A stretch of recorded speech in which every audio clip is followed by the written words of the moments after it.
Assalamualaikum warahmatullahi wabarakatuh. Alhamdulillah wassalatu wassalamu ala Rasulillah wa ala alihi wa sahbihi wa man walah. Rabbi shrah li sadri wa yassir li amri wahlul 'uqdatam min lisani yafqahu qawli. Allahumma la sahla illa ma ja'altahu sahla wa anta taj'alul hazna idza syi'ta sahla. Alhamdulillah, syukur pada Allah Subhanahu wa taala, kita sudah pun berada di akhir bulan Ramadan yang disebut dengan Al-Ashrul Awakhir min Ramadan, iaitu 10 yang terakhir daripada bulan Ramadan. Banyak sangat ibadat yang digalakkan untuk kita lakukan dalam bulan Ramadan ini. Maka insya-Allah pada malam ni salah satunya Walid akan berkongsi dengan sahabat-sahabat sekalian, iaitu galakkan untuk kita bersedekah. Seperti mana yang kita semua maklum bahawa sedekah ini satu tuntutan di dalam agama. Ia satu galakan, satu tuntutan untuk kita buat, untuk kita lakukan, untuk kita amalkan. Jadi insya-Allah pada kali ini Walid akan berkongsi beberapa petikan daripada ayat Quran dan juga hadis-hadis Nabi yang berkait dengan bab sedekah ini. Sahabat-sahabat sekalian, ayat Al-Quran tersangatlah banyak yang menyebutkan tentang sedekah ataupun infak, dan juga hadis juga banyak sekali yang menceritakan kelebihan bagi orang-orang yang bersedekah. Maka Walid akan kongsikan sedikit saja daripada ayat Quran dan juga hadis-hadis tersebut. Di antaranya yang pertama, Allah Subhanahu wa taala sebut di dalam surah Al-Baqarah ayat yang ketiga. Awal surah Baqarah yang selalu kita baca iaitu A'udzu billahi minasyaitonir rajim.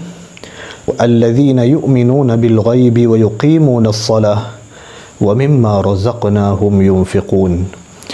Allah Subhanahu wa taala berfirman, orang-orang yang beriman dengan perkara-perkara yang ghaib dan mendirikan salat dan menafkahkan sebahagian daripada harta mereka. Ini ayat yang berkait dengan infak ataupun sedekah. Kemudian di dalam ayat yang lain Allah Subhanahu wa taala menyebutkan mathalul ladzina yunfiquna amwalahum fi sabilillah kamathali habbatin ambatat sab'a sanabila fi kulli sumbulatin mi'atu habbah wallahu yudha'ifu liman yasha wallahu wasi'un alim. Surah Al-Baqarah ayat 261. Kata Allah, perumpamaan orang-orang yang menafkahkan harta mereka pada jalan Allah diumpamakan seperti mana sebiji benih yang tumbuh daripada benih itu 7 tangkai, dan bagi tiap-tiap tangkai yang keluar itu keluarlah pula 100 biji daripadanya. Maka di dalam ayat ini Allah bagi perumpamaan sedekah. Sedekah yang kita bagi kepada orang itu Allah telah umpamakan dengan sebiji gandum ataupun sebiji padi, sebiji benih, yang mana gandum ataupun padi bila kita tanam sebiji, kemudian daripada itu tumbuh ataupun naik 7 tangkai. Bagi setiap tangkai itu bagi setiap tangkai itu mi'atu habbah, ada 100 biji pula yang akan tumbuh. Maka daripada ayat ini menunjukkan percambahan pahala sedekah itu sedemikian banyaknya. Bahkan di dalam ayat yang lain Allah menyebutkan orang yang bersedekah ini pahalanya boleh sampai 700 kali ganda, bahkan mungkin Allah boleh bagi lebih. Maka itu antara kelebihan ataupun fadilat bagi orang-orang yang bersedekah. Sahabat-sahabat sekalian, maka di dalam hadis Nabi sallallahu alaihi wasallam menyebutkan was-sadaqatu tutfi'ul khati'ah kama tutfi'ul ma'un nar. Kata Nabi, dan sedekah itu memadamkan dosa-dosa kamu seperti mana air memadamkan api. Hadis ini riwayat Imam At-Tirmizi, hadis sahih. Kata Nabi, apabila kita bersedekah, sedekah itu menyebabkan terhapusnya kesalahan-kesalahan kita, dosa-dosa kita yang telah lalu. Kata Nabi, seperti mana air telah memadamkan api.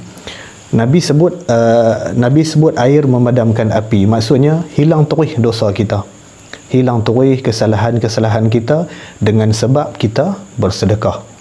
Ini salah satu lagi kelebihan orang-orang yang bersedekah ataupun fadilatnya. Di dalam hadis yang lain Nabi menyebutkan, ya ma'syarat tujjar, inna syaitan wal ithim yahdiran al-bay' fashubu bay'akum bis sadaqah. Hadis sahih riwayat Imam At-Tirmizi. Di dalam hadis ini satu ketika Nabi masuk ke dalam pasar. Ini ada kaitan ataupun ada cerita sebelum Nabi menyebutkan kalimah-kalimah ini. Nabi masuk ke dalam pasar, maka Nabi tengok orang-orang yang berjual di pasar ni, dia riuh rendah, dia hinggap macam riuh. Maka Nabi tak suka. Lepas tu Nabi kata, ya ma'syarat tujjar. Maka kata ulama, dengan itu automatik tertukar nama penjual pada ketika itu yang disebut dengan as-samasirah. As-samasirah ni maksudnya tukang panggil, tukang riuh. Automatik tertukar daripada as-samasirah kepada at-tujjar, iaitu penjual ataupun peniaga. Nabi kata, wahai peniaga-peniaga sekalian, sesungguhnya kata Nabi, syaitan dan juga dosa ada keduanya hadir bersama-sama dengan jual beli kamu. Maka elokkanlah, cantikkanlah jual beli kamu dengan sedekah. Okey, cantikkan ataupun elokkan dengan sedekah. Kerana apa Nabi suruh macam ni? Kerana yang pertama sekali, kita ada mungkin melakukan dosa. Kerana kata Nabi, syaitan dan juga dosa kedua-duanya hadir bersama-sama dengan jual beli kamu ni, maka elokkan jual beli itu dengan bersedekah. Caranya macam mana? Sangat mudah. Iaitu kalau seorang penjual dia mungkin timbang tepung sekilo, cukup sekilo, lebihkan sedikit. Kalau ditimbang buah, contohnya buah mangga ataupun kalau mangga mungkin besar lah, kalau macam kita boleh andaikan buah dokong kan, yang kecil-kecil, dah cukup sekilo, kita lebihkan 4-5 biji. Sifat ini perlu ada kerana Nabi nak kita buat macam ni. Lebihkan dalam jual beli kamu dengan cara bersedekah. Boleh menyebabkan harta kita diberkati oleh Allah Subhanahu wa taala. Baik, di dalam hadis yang lain Nabi menyebutkan, kata Nabi, ittaqun nar walau bisyiqqit tamrah. Hadis ini riwayat Bukhari dan Muslim. Kata Nabi, takutlah kamu kepada neraka Allah walaupun hanya dengan sebelah biji kurma. Apa maksud dia? Maksudnya kita hendaklah takut kepada Allah, takut dengan siksa Allah, takut dengan azab Allah, takut dengan api neraka Allah. Takut ini dengan cara kita bersedekah. Dan bersedekah itu walaupun sedikit, walaupun hanya sebelah daripada buah kurma. Buah kurma sebiji, kita belah dua, sebelah untuk kita, sebelah lagi untuk disedekahkan. Walaupun sekecil itu, tapi kamu sedekah kerana kamu takut kepada Allah, kamu sedekah kerana kamu takut kepada neraka Allah, bersedekahlah walaupun sekecil itu. Itu maksud dia. Maka daripada hadis ni sangat penting untuk kita faham bahawa sedekah ini terlalu dituntut untuk kita lakukan. Bahkan kalau boleh setiap hari, setiap pagi, kita berpagi-pagi kita ni, kita memulakan pagi kita atau kita memulakan hari kita, biarlah ada dalam diri kita niat untuk bersedekah. Kalau hari ni sangat banyak kaedah ataupun cara bersedekah dalam YouTube, dalam TV, orang tunjuk tempat-tempat orang susah, orang letak nombor akaun, kita transfer walaupun RM1 sahaja. Walaupun RM1 kita buatlah, sama-sama kita buat, oleh pesan pada diri Walid dan sahabat-sahabat semua, kita kena buat benda ni. Kemudian dalam hadis tersebut Nabi menyebutkan, faman lam yajid fa kalimatun tayyibah. Siapa yang tak mampu sungguh-sungguh dah, memang dia tak boleh bersedekah langsung, maka fa kalimatun tayyibah, hendaklah dia bercakap ataupun mengeluarkan perkataan-perkataan yang baik. Sebagai contohnya, kita boleh mengamalkan ucapan syukur. Macam dalam video kita sebelum ni ada kita sebutkan tentang Allah Subhanahu wa taala redha kepada hamba-hamba dia yang selepas makan ataupun selepas minum mengucapkan alhamdulillah. Orang bersin Wa idza atasa fahamidallaha fashammithu. Apabila seorang bersin maka dia mengucapkan alhamdulillah, kita ucapkan fashammithu, kita tashmitkan dia, iaitu dengan menyebut yarhamkallah. Kita nak sebut yarhamkallah pun berat, macam mana kita nak ucapkan perkataan-perkataan yang baik yang lain. Kita tak mampu bersedekah, kita ucapkan perkataan-perkataan yang baik, sama ada untuk diri kita ataupun untuk orang lain. Ucapkan yang baik-baik.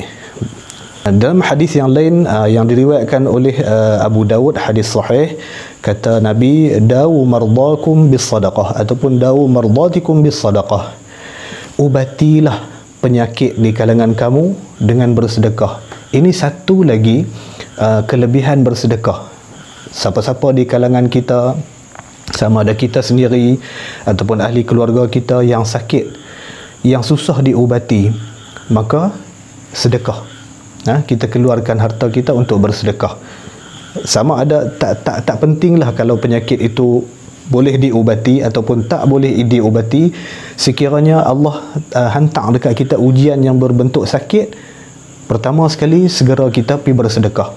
Dengan itu moga-moga Allah akan menyembuhkan kita.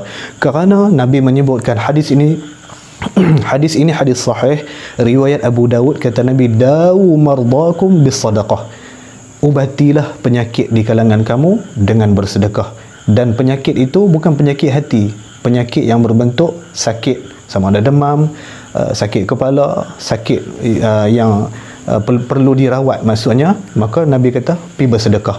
Anak kita sakit, anak kita demam, kerap sangat sakit, kerap sangat ria waktu malam, bersedekah. Pergi bersedekah. Baik. Kemudian di dalam satu riwayat Abu Hurairah radhiyallahu anhu, kata dia, jaa rajulun ila an-nabiy sallallahu alaihi wasallam faqal, ya Rasulullah, ayyu sadaqah a'zamu ajra. Abu Hurairah menceritakan, dia kata, satu orang laki-laki bertanya Nabi sallallahu alaihi wasallam, wahai Rasulullah, apakah sedekah yang paling besar ganjaran pahala? Maka Nabi SAW menyebutkan, anta saddaqa wa anta sahihun syahihun. Kamu bersedekah yang pertama sekali dalam keadaan kamu sihat, yang kedua dalam keadaan kamu masih sayangkan harta. Seperti mana ayat Quran yang kita bacakan tadi, lan tanalul birra hatta tunfiqu mimma tuhibbun. Tengah sayang harta tu, maka kita bersedekah masa tu. Itu sedekah yang paling besar pahalanya. Kemudian dalam masa yang sama juga, takhshal faqr, kamu takut menjadi fakir. Dalam keadaan takut menjadi fakir, kita bersedekah. Yang keempat, wa ta'mulul ghina, dan dalam masa yang sama juga kamu sedang mengharapkan ataupun mencita-cita menjadi seorang yang kaya. Kemudian wala tumhil, kata Nabi, hatta idza balaghatil hulqum, janganlah ditangguh sedekah itu sehinggalah sampai saat kamu hampir mati. Qulta li fulanin kaza wa li fulanin kaza, pada masa itu, masa tengah sakit, Nabi kata, kamu akan sebutkan li fulanin kaza wa li fulanin kaza, aku nak bagi ke orang tu, aku nak bagi ke orang ini. Ini maksudnya wasiat, wasiatkan harta. Jadi moga-moga ada banyak manfaat untuk perkongsian kali ini. Nas'alullah at-taufiq. Assalamualaikum warahmatullahi wabarakatuh.